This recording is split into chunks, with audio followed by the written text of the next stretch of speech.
What's up, guys? I'm on call this weekend, and Amanda and the kids were both hangry. Since I'm in my work truck, I told them to go get something to eat, and I'll find. I can always find something to do. I've never had a problem with that. Which kind of brings me to what I was gonna talk to you guys about.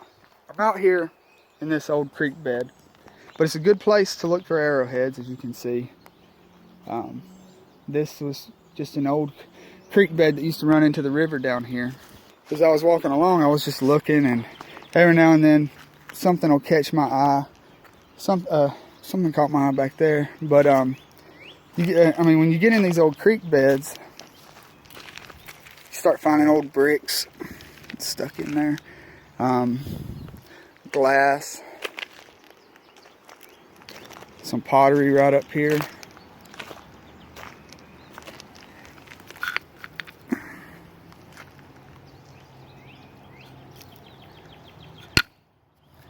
But I got to thinking about all these hobbies that I do and everything. And, you know, sometimes, we're kind of, the people in the detecting community, we're kind of like detectives, you know? There's usually some sort of mystery we're trying to find, and usually we have leads. But I think that one of the aspects to the hobby that gets overlooked is going out and just trying to find your own leads, looking for clues of things that didn't make the history books. And you never know when you're going to look down and find something that just looks really old. It's a really thick base to a jar. You just never know, like, when you're going to come across something washed up or kicked up, turned up. I have found a lot of good stuff just getting out. Just getting out and going in the woods hiking. Before I got into detecting, I was always in the woods, deer hunting, squirrel hunting, rabbit hunting, hiking back, bass fishing places that are hard to get to. My dad brought me up that way. I've been seeing a lot of comments on YouTube. People telling me how blessed I am and that I have a great family, and telling me that I'm doing good as a father. I just wanted to say that I owe all of my traits to my father and my grandfather, who's no longer with us, because they were the same way. They were the same way.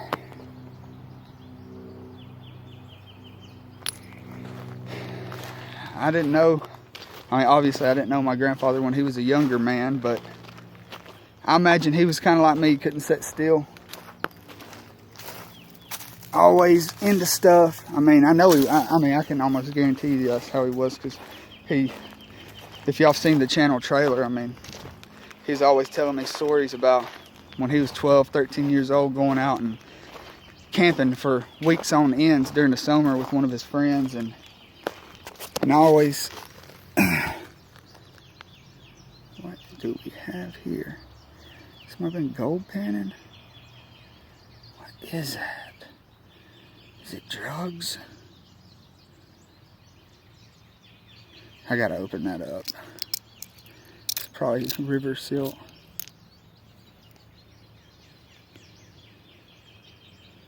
Yeah, I think that might be cocaine. Where did the lid go? I think that might be cocaine.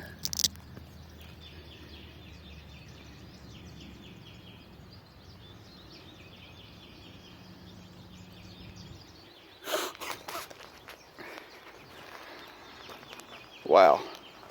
I'm deciding if I should go live with that on Facebook. Should I go live with the cocaine on Facebook? I don't know if it's cocaine or not. But yeah, some blue glass here. But yeah, I think it's important to raise your kids outside and to get them interested in nature. And I think that it's very important to instill a sense of wonder in them, because this world is losing more and more of its mystery every day. More huge chunks of hardwoods are getting clear cut. I remember when I had the epiphany that every rock had been turned over, or I felt that way. But I ended up burying that thought, and now I stay determined to get out and to find things that still haven't been found yet. And that's what keeps me going.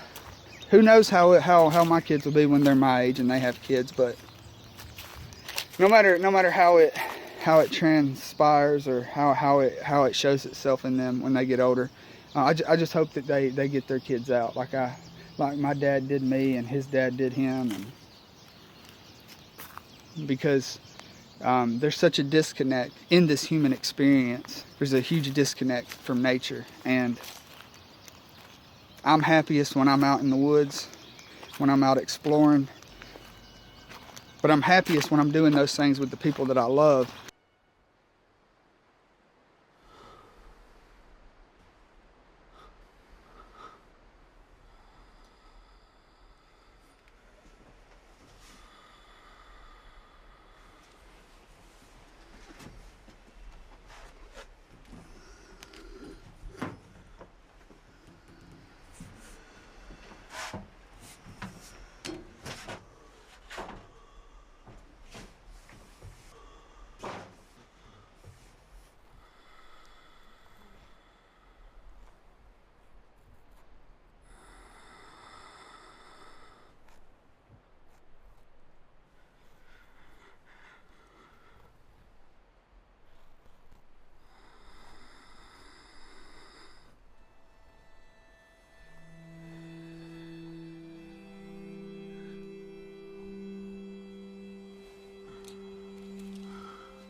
I don't know how many people have read the book Into the Wild about Chris McCandless, but that was his great epiphany as he was dying, as his body was refusing nutrients.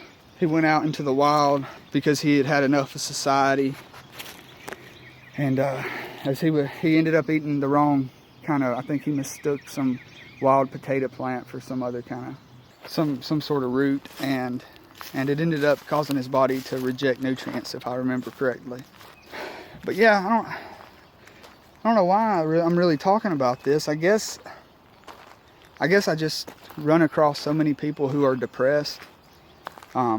See people online and they don't come out and say it, but I can tell by the way they post that they're not happy with their life, and they've kind of recoiled into a chamber of isolation, and I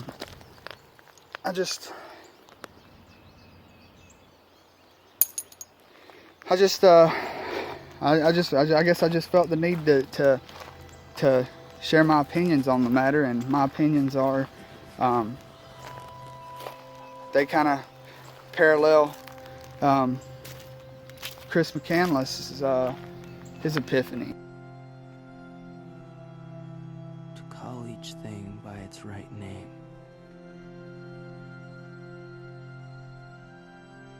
By its right name.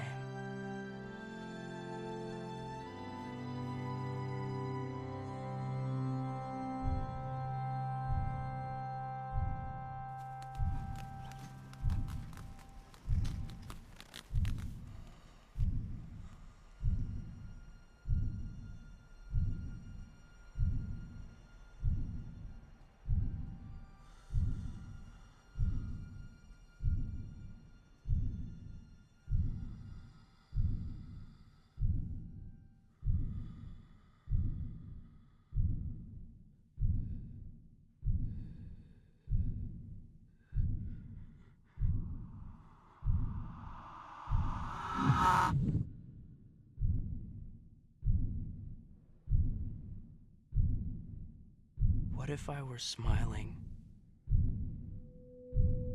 and running into your arms?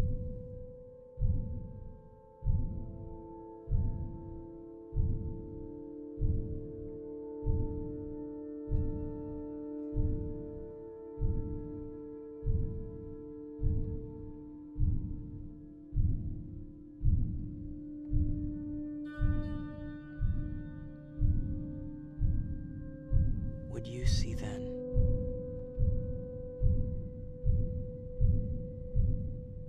What I see now.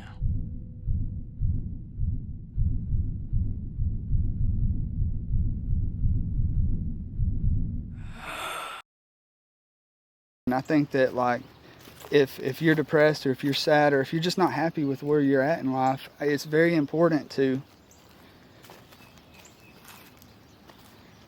I mean, isolation's fine. It's okay to go out into the woods and to seek solitude, but just don't forget that that there will be more joy if you experience something with someone that you love. As a social creature, I think that it's I can't stress enough the importance of going out, and if you don't have anybody in your life that you are currently sharing things that you care about with, then to me personally, that's a red flag, and that should, like, work its way up towards the top of your goals. I'm not saying go out and marry. I mean, it could be something as simple as just going out and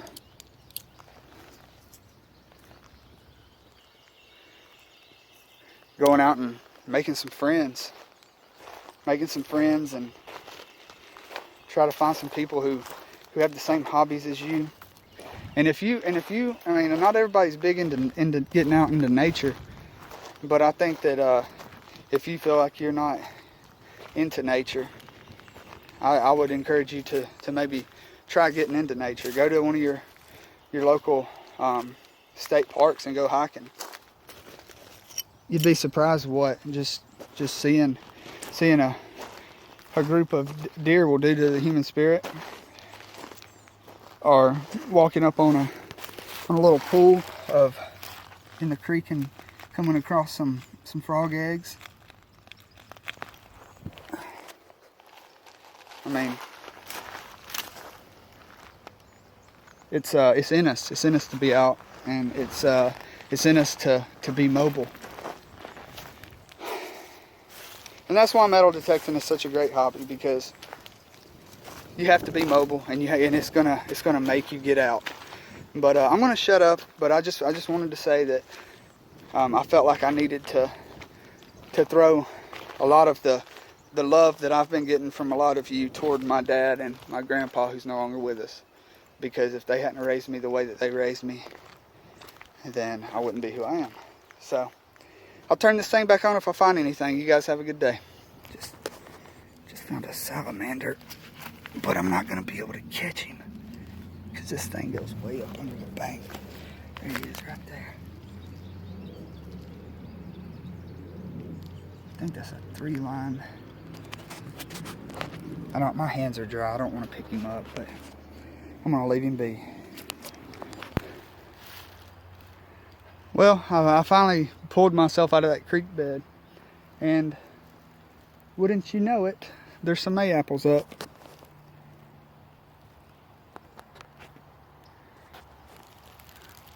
Hard to miss these jokers.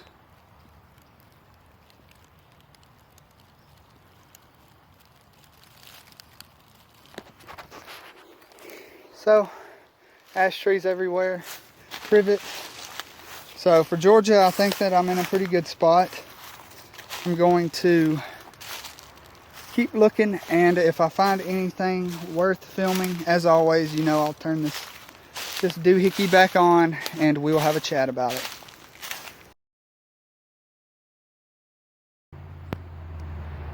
Now this is something you don't see every day.